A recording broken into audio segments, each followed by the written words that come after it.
Imagine your last days on Earth.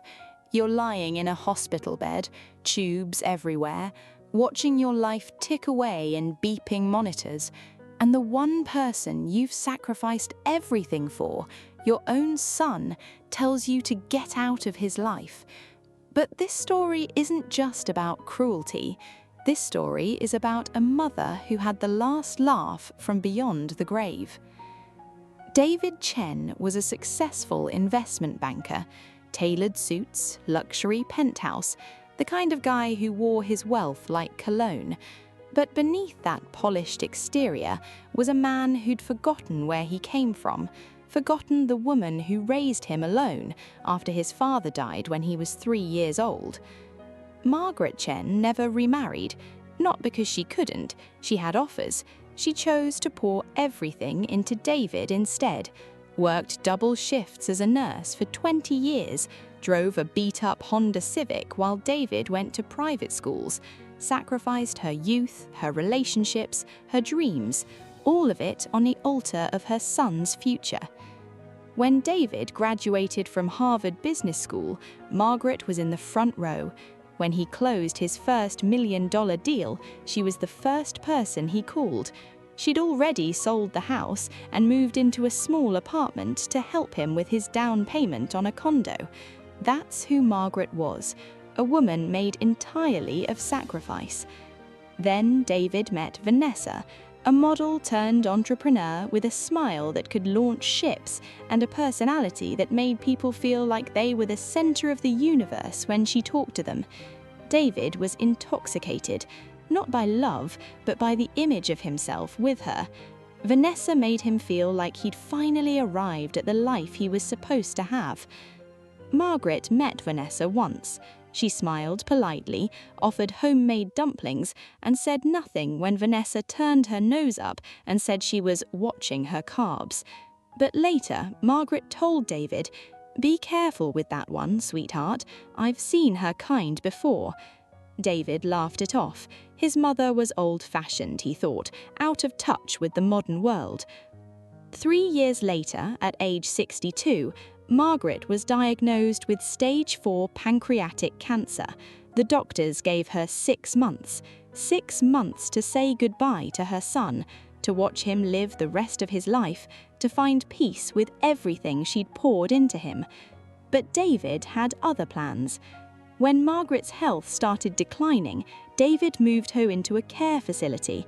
Not the nice one, the state-funded one, with flickering fluorescent lights and overworked nurses and a smell that lingered in your clothes for days. He told himself it was temporary, that once things settled down at work, he'd move her somewhere better.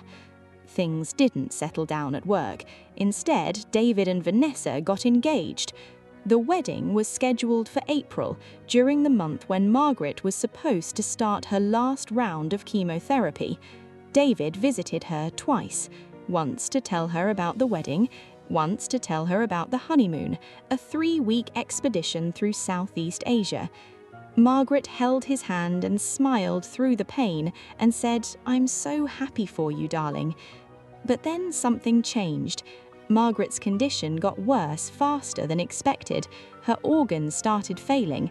The doctors said she had maybe 4 weeks left. 4 weeks. The wedding was in 5. David panicked, not about his mother dying, but about the wedding. He called the facility and increased her pain medication, told the nurses to make her comfortable. What he really meant was make her quiet, make her invisible. Then came the day that changed everything. Vanessa called David at the office. She was furious.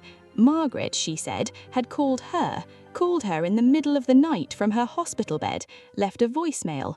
In that voicemail, Margaret said things, horrible things. She called Vanessa a gold digger, said her son was making a mistake, said Vanessa would bleed him dry and leave him for someone richer. It was true, of course. Margaret saw it with the clarity that only comes when you're staring down your own death. She'd tried to warn him one last time. Vanessa was not someone who let things go. She was someone who burned bridges and salted the earth where they stood.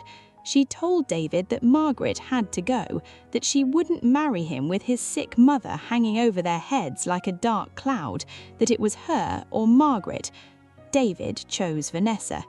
He went to the facility on a Tuesday afternoon, told Margaret she was being transferred to another care centre, didn't beg her to fight anymore, didn't tell her he loved her, just signed the paperwork, arranged the ambulance, and watched as her dying mother was wheeled out of the room.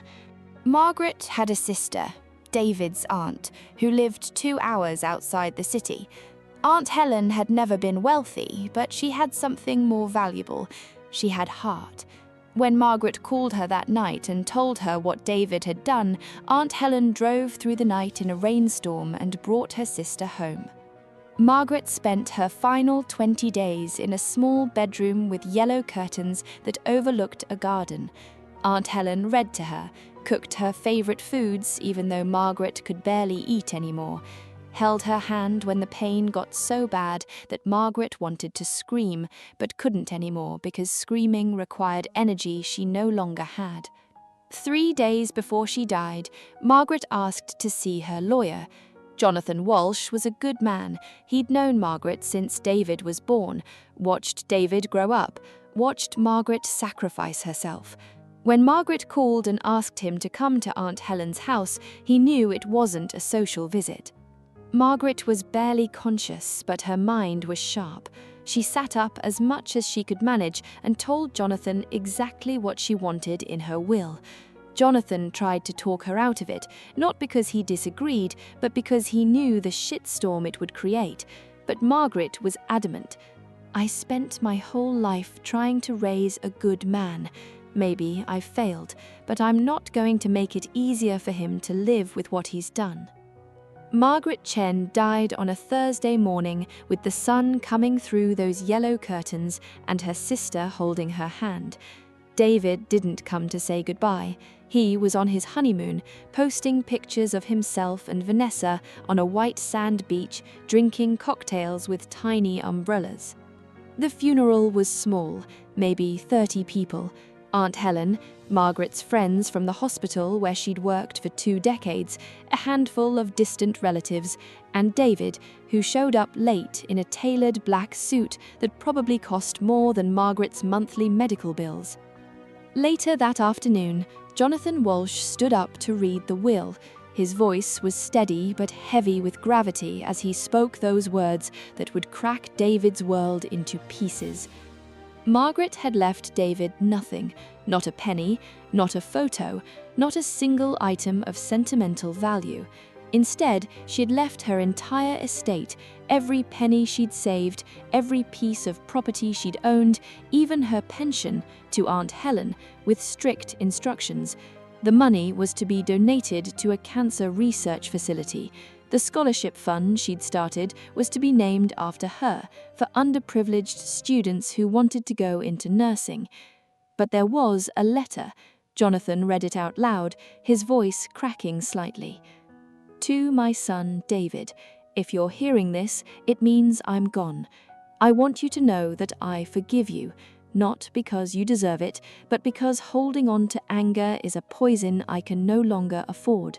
I spent my life pouring everything into you, hoping you would become a good man. You chose another path. That was your decision to make. I just hope that one day you'll understand what you threw away. Not money, not things, but the love of the only person who ever loved you unconditionally. I pray you learn that lesson before it's too late. With love, Mum." David left the funeral early. Vanessa left him 2 years later for a tech billionaire. David spent the next decade in therapy trying to understand how he'd become the kind of man his mother had feared he would be. He never remarried, never had children.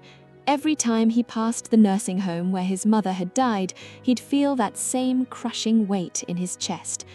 Margaret Chen never got to see her son grow into a good man, but she made sure the world remembered who she was, and that, in the end, was the ultimate revenge. Because the truth is this: the cruelest thing you can do to someone who hurts you is to live well, love deeply, and leave a legacy they can never touch.